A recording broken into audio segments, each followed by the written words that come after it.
Cool car envy. We love nice cars. All right, so we're just waiting for our car expert, George, to show up. Oh, here he is. So this is George, our special guest and car expert. He's a very unique individual. In fact, so unique, some people have even called him a unicorn. Hey, George, you made it. What's up? Yeah, buddy, let's make a video. Let's do it. Woo! All right, we're here with George, and I know you know a lot about cars. I know a thing or two, you know. Yeah, a thing or two. So we're just gonna show you some flashcards. We're gonna see how much you know about each one of these cards. All right, George, I can attest he's never seen these pictures, so this is just totally on the fly. Let's get right into it. What can you tell us about this? Oh, we got a wonderful Dodge Dart right here. Looks like it might have the 440 in it with the hood scoops there. These came available anywhere from a straight, they call it the slant six, the 6-cylinder, all the way up to a 440 V8, depending on what you wanted. A lot of them had a 318 though. That was like the most common of the V8s. These are an intermediate sized car for Mopar, a little bit smaller than the Challengers and Chargers. But these were definitely like a pocket rocket right here, as far as, in the late 60s and early 70s. Nice, awesome. Yes, so far so good. And we're gonna let you guys out there decide how much George knows and what he's right about, what he's wrong about. So let's keep it going. Here's another muscle car. What do you know? What can you tell us about this? Oh man, we got a Javelin. This is the AMC Javelin. Now this is a later model because you can tell by the fenders how they got the little bulges there. Wow. All right, and now there's there's the Javelin, and then there's the AMC X, Okay. which was a little bit shorter. It was only a 2-seater, but this is the Javelin. It's a little bit longer wheelbase. You can tell by the back window's a little bit bigger. This has got a back seat in it. Awesome. All right, now a lot of people don't know AMC actually was formed by a couple of other smaller manufacturers that joined together to form American Motors Corporation. And then in the 80s, they were actually bought out by Chrysler. I did not know any of that. All I know is a buddy of mine in high school had one of these. So I knew it was a Javelin. Great. All right, here, we're going to switch it up a little now. This is not a muscle car. What can you tell us about this one right here? The Chevy Chevette. There you go. Yeah, this is a car, 4-cylinder, just absolute basic pedestrian car. Little 7.5-inch ring gear in the back end. Most of them had a 4-speed manual transmission. Some of them had a 3-speed automatic. Some of the earlier ones, I've never seen it, but some of the earlier ones I heard had a 3-speed manual that you shifted on the column. Really? If anybody's ever actually seen one of them, let us know, because I've never seen it. I've only heard about it. But these cars, these are like some of GM's throwaway cars. They're a replacement for the Monza and Vega, which were just, could have been a lot better cars than they were, but the engineering weren't as good on them as they could have been. And then the engineering, these was just like a step down, a little bit, just kind of like the dumpster cars. Yeah. All right, so sticking with the American car theme, we're gonna switch it up a little bit. Not exactly a muscle car or a common little junker, but how about this one? The DeLorean, the DMC-12. Of course. Fiberglass chassis, stainless steel body, used a Peugeot Renault Volvo 2.85 liter V6 rear mounted. Now this is designed by John DeLorean, who worked for GM for many, many, many years. In fact, he was responsible for cars like the GTO, a few others as well. So when he wanted to have his own thing, like Pontiac said, we're not doing the sports cars anymore. We're going to tone that down. So John DeLorean's like, you know what? Time's to step up. I'm going to go do my own thing.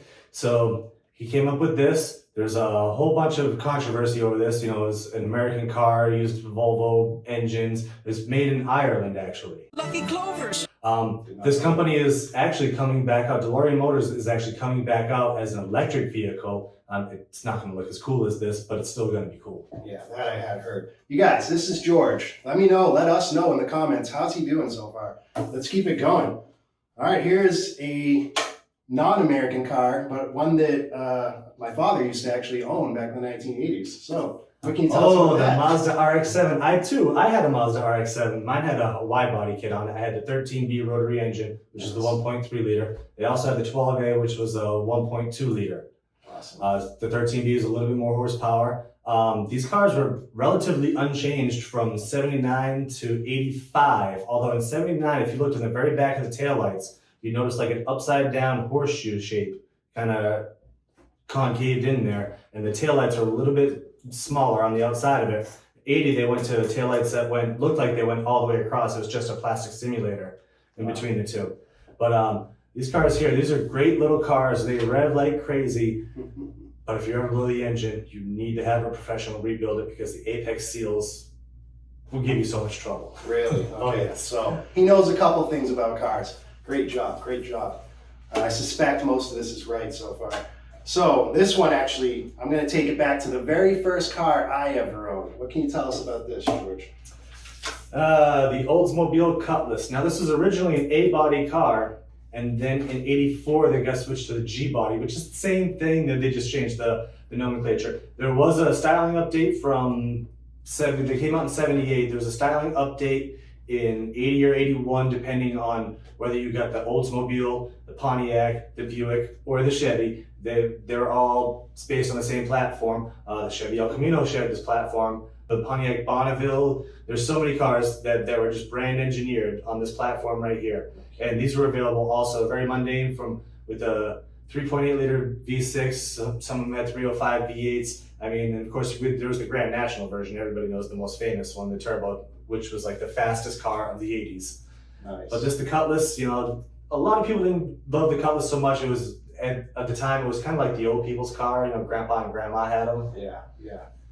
But yeah, and mine was the 3.8 6-cylinder, but I loved it. It was such a cool ride. Yeah. I noticed this one, it's got the 14-inch rally wheels on there. Yeah. Which is a step up from the steel wheels and the hubcaps. Yeah, that mine have the steel wheels, the old man hubcaps. Oh yeah. Great job. Wow. I mean, I think you're batting 1,000 so far, but it's going to start getting harder now. So we're kind of tapering it up as we go here. So another one, American car. What can you tell us about this? Oh, the Ford Pinto. Don't ever get rear-ended in one of these cars. Yeah.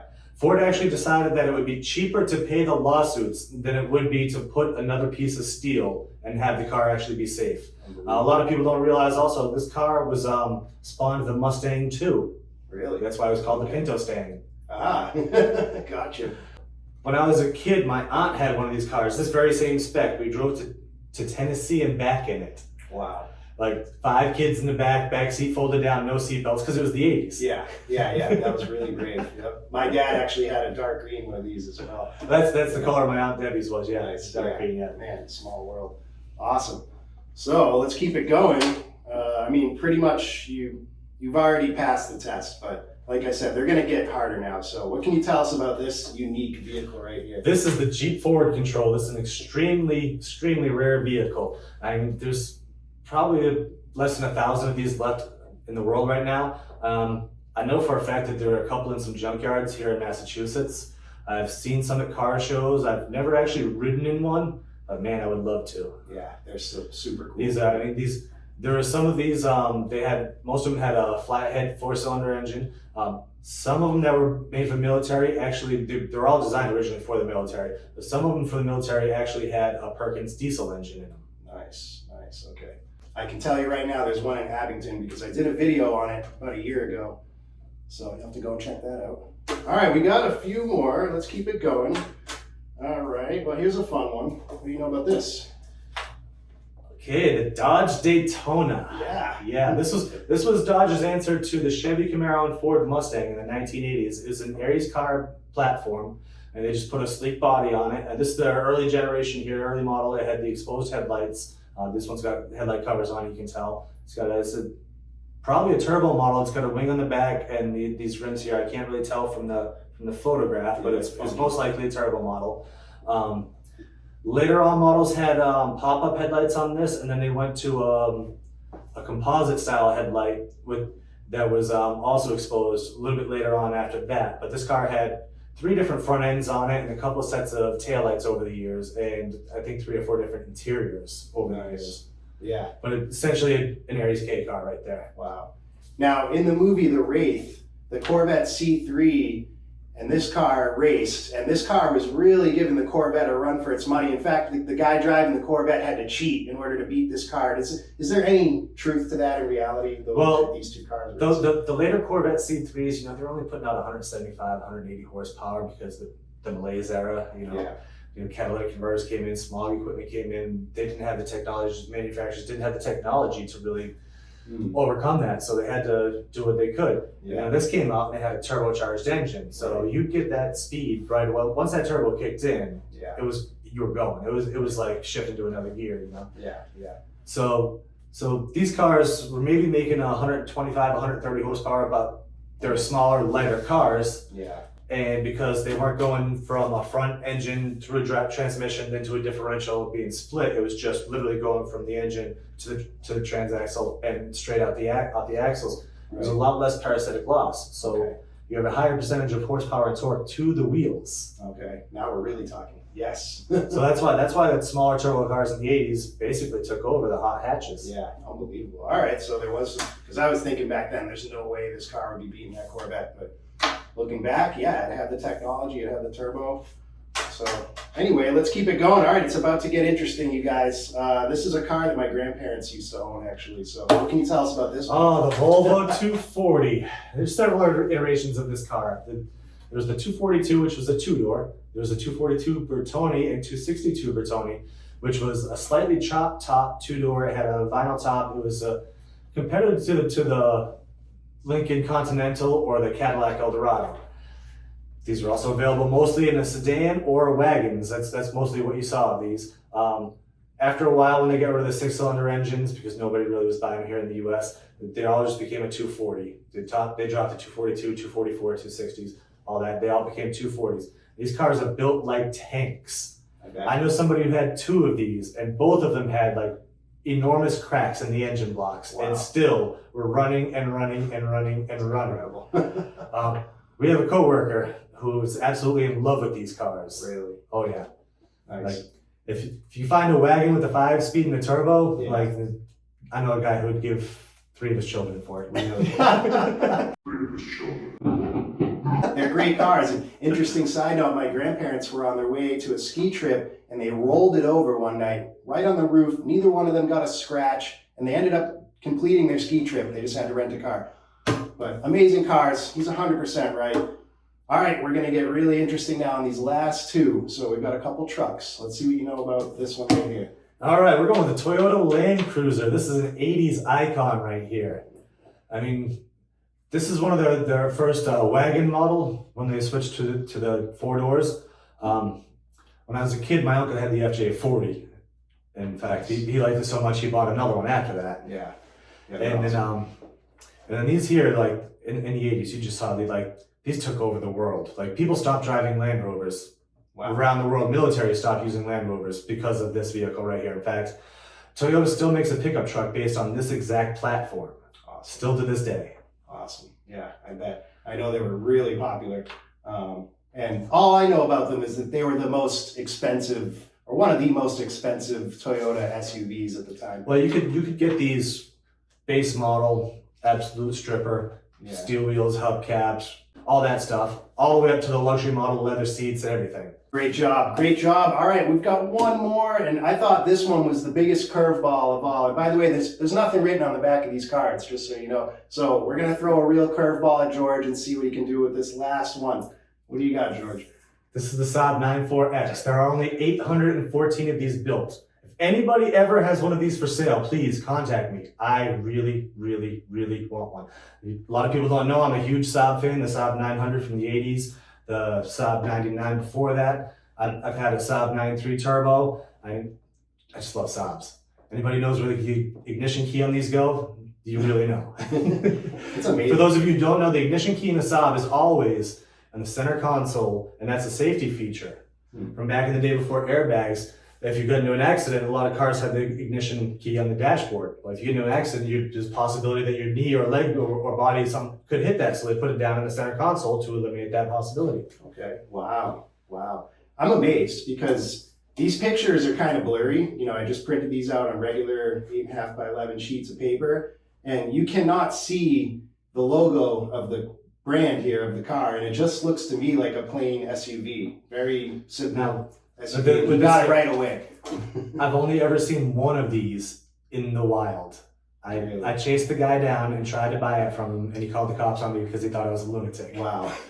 He's like, leave me alone. So I knew you liked Saabs, but clearly you know a lot about cars. That was amazing. You actually really blew my mind once again. And this is why we did this, you guys. He knows a lot about cars. So if you guys love George, hit us up in the comments. Let us know what you think. Let us know, pick apart everything he just said. Let us know what he got wrong. And we really want to hear from you guys. This has been great. Thank you so much, George. Hey, it's great being here. And anybody out there, you want to see more of this stuff? I'm glad to come do it. Absolutely. Let's do a round two. We want to hear from you guys. All right. So let us know how George did. We want to hear from you. And please like and subscribe. We really appreciate the help. You're watching Cool Car Envy. We'll see you on the next one.